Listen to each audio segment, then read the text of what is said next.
एक बहुत बड़ी घोषणा आ रहा है। यहाँ जितने लोग बाहर मौजूद हैं, बाहर बेचारे लोग इतना धूप में खड़े कस जेल सबको खड़े, इनका भैया डाटा लेना, इनको सबको मैं अपनी एनसीईआरटी फ्री दे दूंगा। मैं जल्दी आऊंगा, एकदम निश्चित तौर पर मैं आऊंगा। हेलो सलाम आदाब नमस्कार, स्वागत है आप सभी का हमारे चैनल पूजा इंडस्ट्री। सो दोस्तों, आज का कंटेंट हमारा थोड़ा हटके होने वाला है। मोस्टली मैं हमारे शहर को एक्सप्लोर करती हूँ, बट आज की वीडियो में मैं आपको मिलाने वाली हूँ एक बहुत ही खास शख्स जिनके नाम से आप लोग बहुत ही अच्छे से वाकिफ़ होंगे। तो मैं बता देती हूँ कौन है वो है ओझा सर। और आज उनका आगमन हुआ है हमारे भोजपुर आरा की धरती पे। तो वो स्टूडेंट्स से मिलने आ रहे हैं, तो क्या कुछ स्पेशल वो हमारे लिए, हमारे स्टूडेंट्स के लिए बताते हैं, इस वीडियो में आपको हम बताएंगे। तो इस वीडियो को अंत तक आप जरूर से देखिएगा। वीडियो कैसा लगा, इस वीडियो से आप क्या सीखे, कमेंट्स में एक बार जरूर से बताइएगा। अगर आप हमारे चैनल पर न्यू है तो हमारे चैनल को जरूर से सब्सक्राइब करें और इस वीडियो को ज़्यादा से ज़्यादा शेयर करें। तो सबसे पहला एक काम करो, सबसे पहला प्रायोरिटी सेट करो जीवन में अभी कि पहला काम क्या करना है, पहला, दूसरा, तीसरा। तुम में से बहुत सारे लोग क्या कर रहे हो, सारा काम एक साथ कर रहे हो, बस उलझ गए हो। आराम से ले आओ, प्राथमिकता को अपने जीवन का अहम हिस्सा बना लो। मजदूरों के पास तुमने कभी डायरी नहीं देखी होगी। डायरी हमेशा राजा के सचिव के पास होती है। और किसी भी आईएएस अफसर से मिलो, तुम किसी भी आईएएस अफसर से मिलो, तुम्हें वो हमेशा डायरी के साथ मिलेगा। कोई बात होगी तुरंत नोट करेगा, क्योंकि डायरी एक तो प्राथमिकता सेट करती है और डिसिप्लिन रखने में सबसे ज्यादा मदद करती है। तो पहली बात, प्राथमिकता सेट करो। प्राथमिकता, अगर तुमने प्राथमिकता सेट नहीं की, तुम पढ़ाई में देखो, जैसे तुमने 2 दिन पॉलिटी पढ़ा, फिर तुम्हारा मन उब गया, फिर तुमने ज्योग्राफी उठा लिया, फिर तुम्हारा मन उब गया, फिर तुमने साइंस उठा लिया, और पूरा साल ऐसे तुम पढ़ते हो, तुम्हारा तैयार कुछ नहीं होता। पता है क्यों? क्योंकि तुमने प्राथमिकताएं नहीं बनाई। पहला काम करो, प्राथमिकता बनाओ। ये बात समझ में आई? पहला काम करो, प्राथमिकता बनाओ। आज जाओ और सेट करो। दूसरा काम, प्राथमिकता वाली बात क्लियर हो गई। दूसरी बात, दुर्योधन में और अर्जुन में एक फर्क है। दुर्योधन बेवकूफ लोगों से घिरा हुआ है। अगर तुम उसके चारों तरफ देखो, ऐसे तुम भी अपनी चारों तरफ देखा करो। दुर्योधन वाला तो देख ही रहे हो चारों तरफ, अपने वाला कब देखोगे? खुद भी देखो। हम जब इलाहाबाद यूनिवर्सिटी पहुंचे तो हमारे एक सीनियर हमसे बोले कि आवाज, हमने कहा सर, बोले खैनी बनाओ।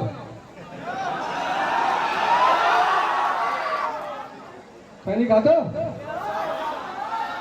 मैंने कहा सर कभी कभी खा लेते। हाँ कभी कभी, डेली खाया करो। हमने कहा क्यों सर? अरे खैनी थोड़ी है, ये बीवीसी है। मैंने कहा ये क्या होता है सर? बोले बुद्धिवर्धक चूरन। ये जो तुम्हारे अगल बगल लोग हैं ना, ये तुम्हें क्या ऑफर कर रहे हैं, क्या कह रहे हैं तुमसे, क्या राय दे रहे हैं? क्योंकि सारी जिंदगी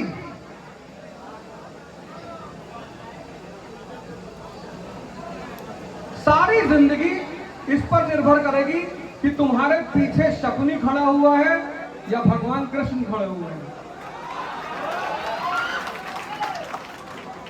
तुम अगर जीवन में संगत अच्छी बना ले गए, संगत सिर्फ, पहली तो प्राथमिकता, और दूसरी बात संगत। अगर तुम अपनी जीवन में संगत अच्छी बना ले गए, संगत बहुत बड़ी चीज है। संगत, हमारे एक कोलीग थे, मैं चाणक्य में पढ़ाया करता था, 2007-8 की बात। तो मेरे कोलीग थे, मेरे साथ पढ़ाते थे, और रात में 10:30 बजे हम दोनों आदमी क्लास लेके वापस जा रहे थे। तो जब हम इंडिया गेट वाले कट पे पहुंचे, इंडिया गेट दिल्ली में है और गेटवे ऑफ इंडिया बंबई में है, तो जब वहां कट पे पहुंचे तो उन्होंने हमसे कहा ये घटना आज से 10 साल पहले की है। तो उन्होंने हमसे कहा कि अवध, हमने कहा हाँ सर।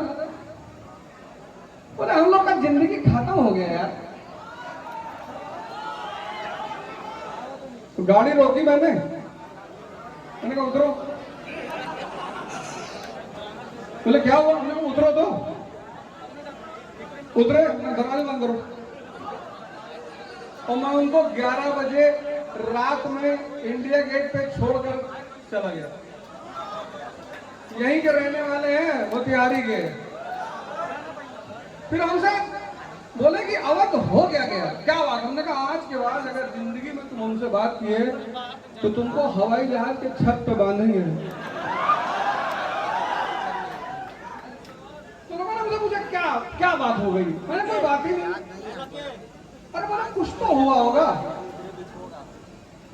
तापमान का नियम है, तुमने तापमान टेम्परेचर पढ़ा ना?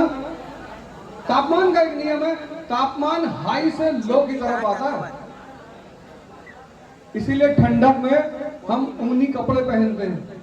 अगर बाहर 1 डिग्री सेल्सियस टेम्परेचर हुआ और तुमने ऊनी कपड़ा नहीं पहना तो मौत होने की पूरी संभावना है।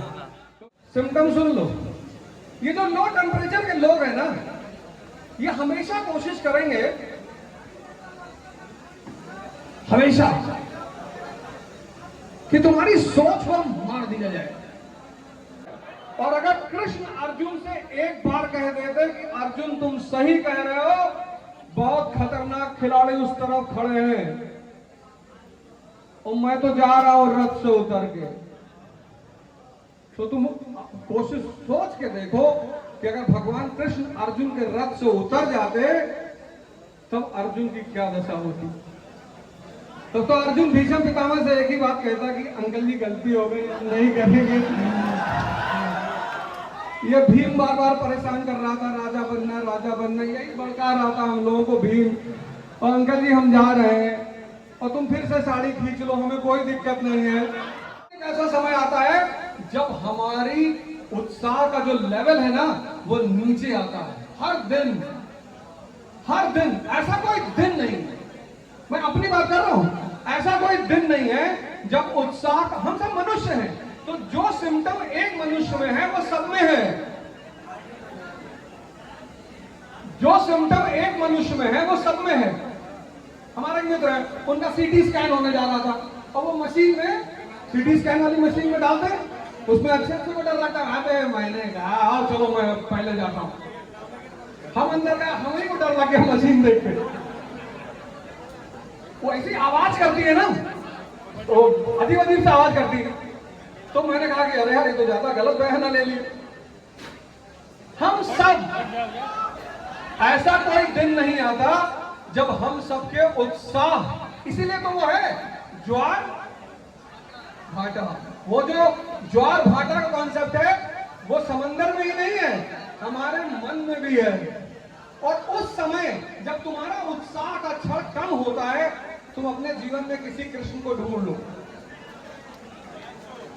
तुम्हारी माता जी, तुम्हारे पिताजी, तुम्हारा दोस्त, तुम्हारा भाई, तुम्हारा अगर सब मान लो दुर्भाग्य से कोई नहीं मिलता, मान लो, तो महाभारत में सिर्फ अर्जुन की कहानी नहीं है, एकलव्य की भी कहानी है। महाभारत में सिर्फ अर्जुन की कहानी नहीं है, एकलव्य की। अब मेरे पास सबसे अच्छा साधन, सबसे प्यारा, तुमने तो बहुत सारी चीजों को छोड़ दिया इस मोबाइल के चक्कर में।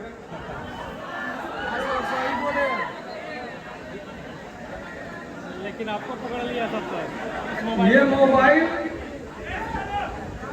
तुम्हें ऐसी स्थिति में ले जाके छोड़ेगा जहां कोई दवाई काम नहीं करेगी।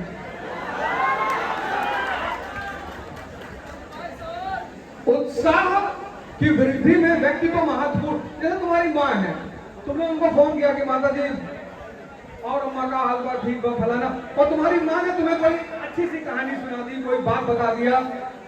वो जो कृष्ण है ना हर जगह, जैसा हम सब अर्जुन हैं, तो अपने अपने जीवन में किसी एक कृष्ण को ढूंढना ही पड़ेगा। मान लो नहीं मिलता तो रामधारी सिंह दिनकर का साहित्य उठा लो, वर्षों से वन में घूम घूम बाधा विघ्नों को चूम चूम से धूप घाम पानी पत्थर अवधोधा आए कुछ और निखर। साहित्य में तुमने एक चीज पढ़ी होगी, रस।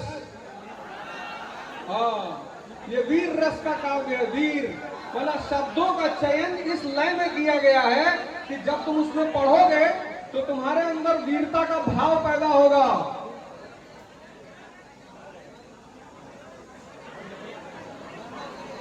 बैठने दो, जो लोग जमीन पर बैठना चाहे बैठने दो, बैठ जाने दो।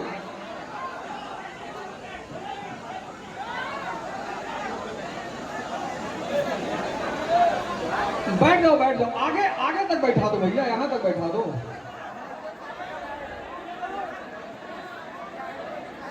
आगे तक बैठा दो। ये मैगी खाने का नतीजा है जो खड़े नहीं हो पा रहे हो। आगे बैठा दो, आगे बैठा दो।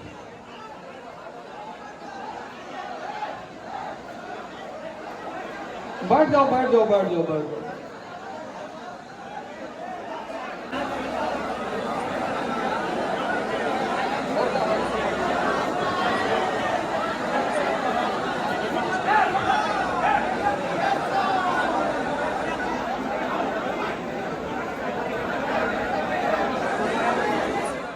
कोई जरूरत, और जब भी लड़की देखने जाना पहले शीशे में खड़ा होकर खुद भी देख लेना अपने आप को।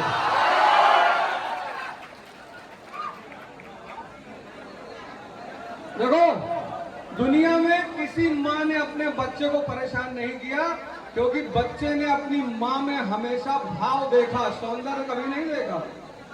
लेकिन स्त्रियों ने इसलिए परेशान किया कि लड़कों पुरुषों ने स्त्रियों में भाव से ज्यादा पत्नी के रूप में सौंदर्य देखा। यही वजह है भोगने की। जब तुम किसी से इसलिए विवाह करना चाहते हो कि तुम्हारा सौंदर्य मतलब आप भोगी प्रवृत्ति के इंसान हैं, आपको उस व्यक्ति के भाव से कुछ भी लेना देना नहीं। 5 लोगों को लेकर अगर लड़की देखने गए तो तुम्हारी शादी नहीं हो। उसमें से कोई एक कह देगा बेटी वो आंख छोट है, अरे तोहार भाई निहाई आंख है, तो जिंदगी में कहा के भगा उसको मार के तुम बात। ऐसे जीवन है। तुम जब 5 लोगों से राय लेते हो ना, इतना कंफ्यूज हो जाते हो अंदर। एक आदमी आज तुम लोग के जमाने में एक बहुत बड़ा खतरा हो गया, मोबाइल। हमारे समय में तो YouTube जैसी कोई व्यवस्था थी नहीं, तो हम गिरते पड़ते 1-2 आदमी से राय लेते थे। तुम्हारे पास क्या है, YouTube पड़ा हुआ है, तुम फटाक से खोल दिए। अब कोई कह रहा है अंजीर पीस के खाने से बाल बड़े होते हैं। अंजीर में 4 लहसुन मिला लो, 5 धनिया में, और तुम मिला पी के बाल सब गिर गए, दोबारा कभी आए ही नहीं। एक आदमी एक संगत। दूसरी बात, संगत और संगत में भी कोई एक श्री कृष्ण ढूंढो, बस उसी की बात सुनो। अगर तुम एक तो जीवन वैसे ही आदमी इतना कंफ्यूज रहता है, और उस कंफ्यूजन में अगर 5 तरह के लोग राय दे दें तो तुम सोचो व्यक्ति के कंफ्यूजन का क्या हाल होगा। श्री कृष्ण को पहचानने के लिए अर्जुन जैसी आंखें चाहिए, भीम, नकुल, सहदेव, आंखें जैसे परमहंस जी के साथ बहुत लोग रहते थे, लेकिन विवेकानंद ही उनको पहचान पाए। ये जो आंखें है ना, इनमें एक चीज है बड़ी प्यारी। एक तो ये देखती है, दूसरी इनमें एक चीज है दृष्टि, उस पर मैं चर्चा कर लूंगा। तो 2 चीज, पहली चीज प्राथमिकता, दूसरी चीज संगत। और संगत में एक गुरु बनाओ अपने जीवन में, बनाओ ही बनाओ, नहीं तो ये दुनिया तुम्हें कंफ्यूज करके इतना परेशान कर देगी, ये कर लो, ऐसा कर लो। अगर मेरा अनुभव ये कहता है कि अगर तुम्हें लगता है कि मेरे माँ बाप मुझे बाहर पढ़ाई के लिए नहीं भेज सकते, बाहर शिक्षा के लिए नहीं भेज सकते, तो तुम एक काम करो, सारे लड़का लड़की सब एक काम करो। हालांकि अब बाहर जाने की आवश्यकता नहीं है। कितनी सारी संस्थाएं कितने मिनिमम रेट पे ऑनलाइन क्लास चला रही, नहीं चला रही आज ऐसा कोई शहर नहीं हिंदुस्तान में जहां पे लाइब्रेरी ना हो।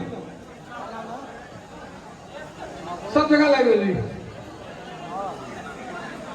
तो अब सबसे बड़ी बात, पहले क्या था कि भैया दिल्ली जाना है, 2.5 लाख रुपए वहां कोचिंग की फीस है, फिर 30,000 रुपया महीने का रहने का है, बड़ा सारा बर्डन। अब उससे आप मुक्ति पा गए हो,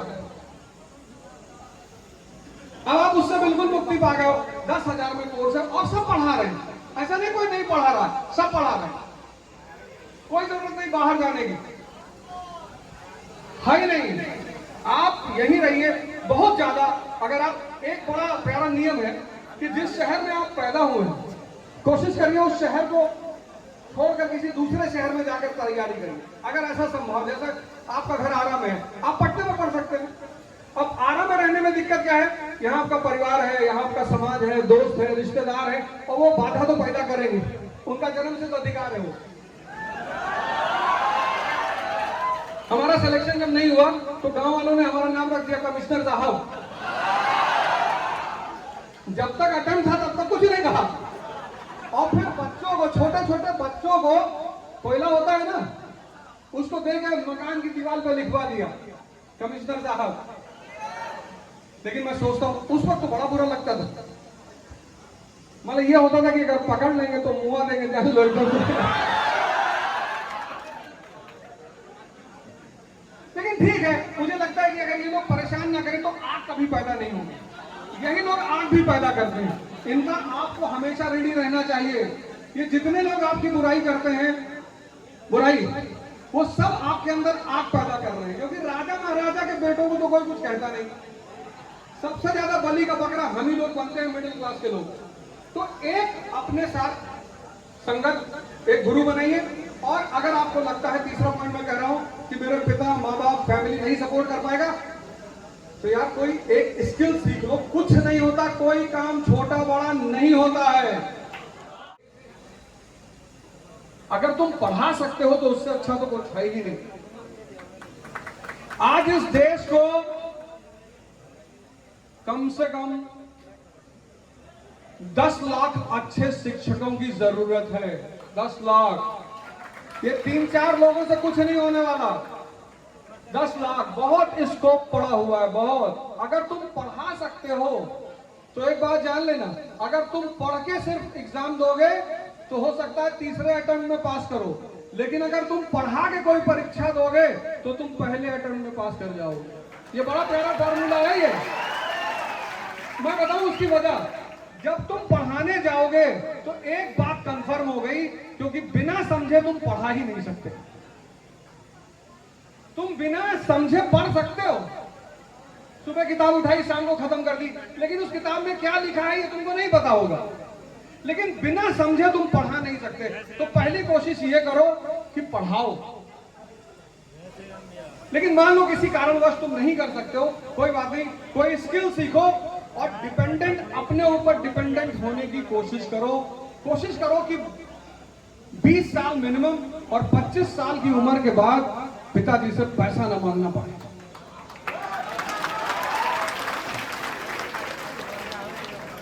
और ये सब मत कहा करो भैया गरीब आदमी है, किडनी रखे हो, हाँ तब कहा है गरीब हो, लीवर है, जी जी लीवर है। ये जो धारणा है ना, पैसे का अभाव हो सकता है, ये मैं मानता हूं, लेकिन अगर तुम लगातार अपने आप को गरीब गरीब कहते रहोगे, तुम्हारी एक मनोदशा बन जाएगी। डॉक्टर अंबेडकर लंदन में थे, लाइब्रेरी जाते थे, उनके पास भी पैसे का अभाव था। एक पैटीज जेब में रखते थे और दिन भर वहां पढ़ते थे, और दोपहर का जब टाइम होता था लंच का, तो वही पैटीज वो निकालते थे, मेज पे रखते थे और पैटीज खा के पानी पी लेते थे। एक दिन लाइब्रेरियन ने उनको पकड़ लिया, रेस्टिकेट कर दिया कि अब आप नहीं आओगे यहाँ बाहर। तब उन्होंने लाइब्रेरियन को बताया कि सर मेरे पास पैसे का अभाव है। उन्होंने ये नहीं कहा मैं गरीब हूं।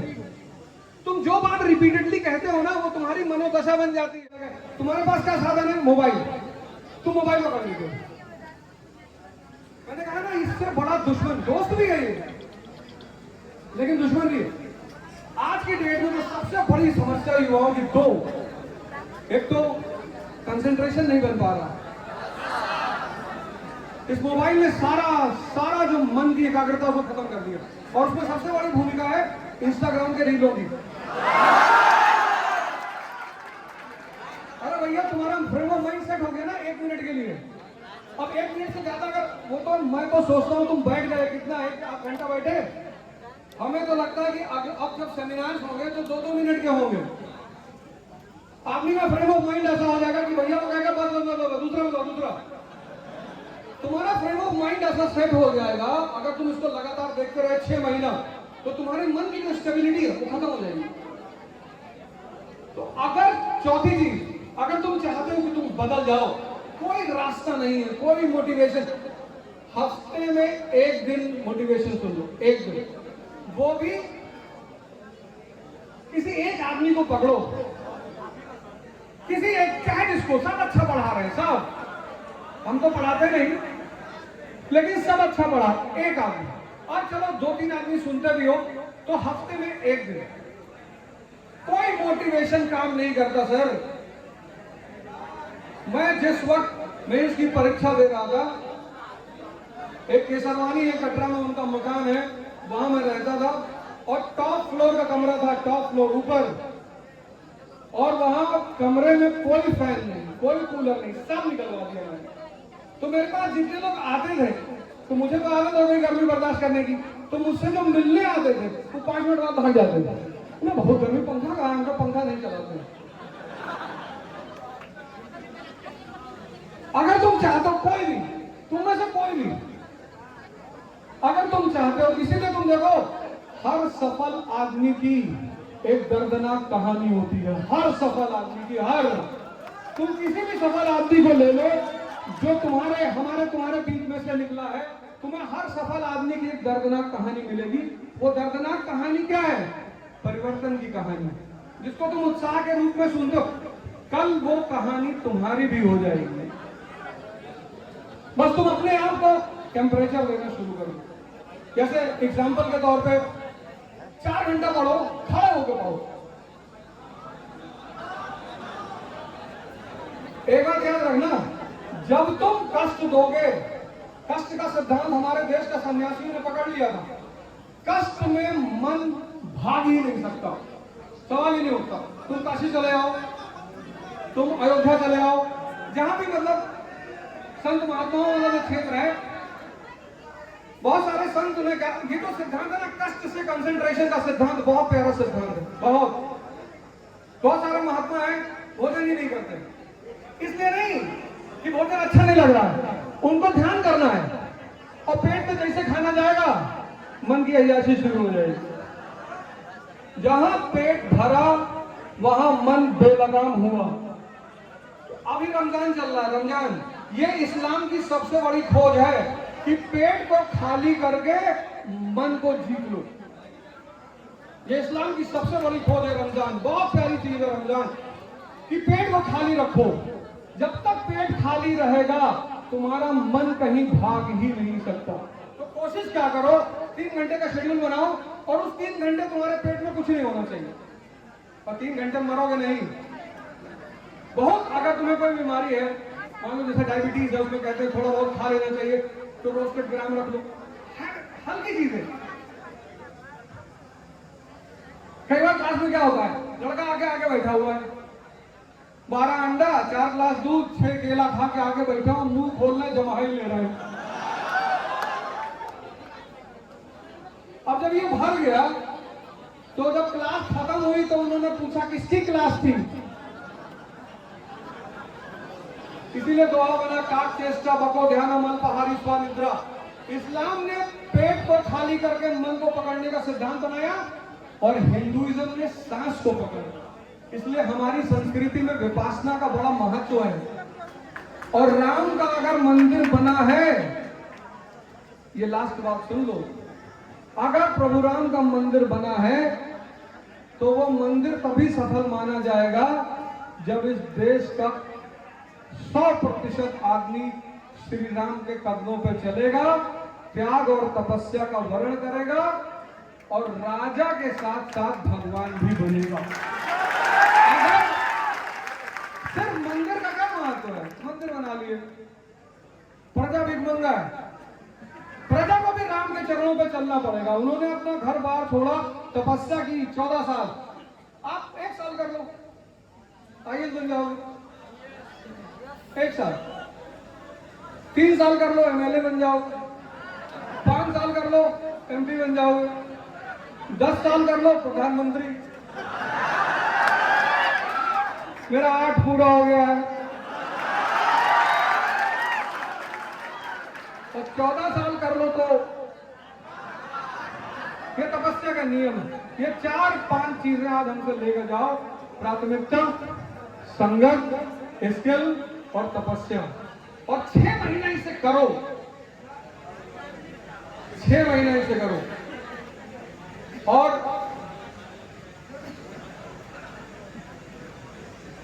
एक बहुत बड़ी घोषणा आ रहा है तो छोटी ही। यहां जितने लोग बाहर मौजूद हैं, बाहर बेचारे लोग इतना धूप में खड़े, कष्ट झेले, सबको, बाहर जितने लोग मौजूद हैं और अंदर जितने लोग मौजूद हैं, इनका डाटा है।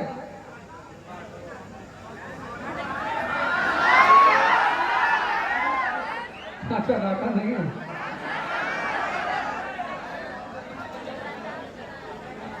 कितने लोग यहाँ पे हैं? और ये बाहर के लोग हैं?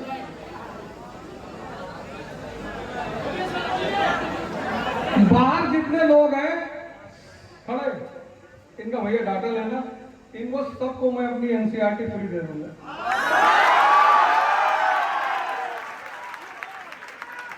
ये बाहर जितने लोग खड़े हैं सब और बाहर में भागने लगना कि बाहर भागो जो है। देखो यार, हर आदमी को कष्ट का फल तो मिलता है, कर्म का भले ना मिले, फल 2 ही चीज का मिलता है, या तो कष्ट का और या कांड का।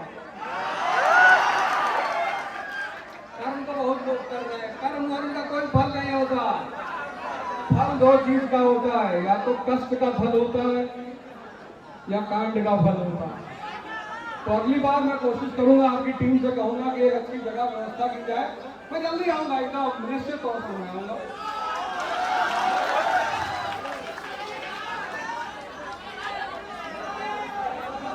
तो आप सब लोगों को बहुत बहुत तो कम है फ्यूचर के भविष्य के लिए, और ये 4 बातें मेरी नोट करिए, उस पर काम करिए।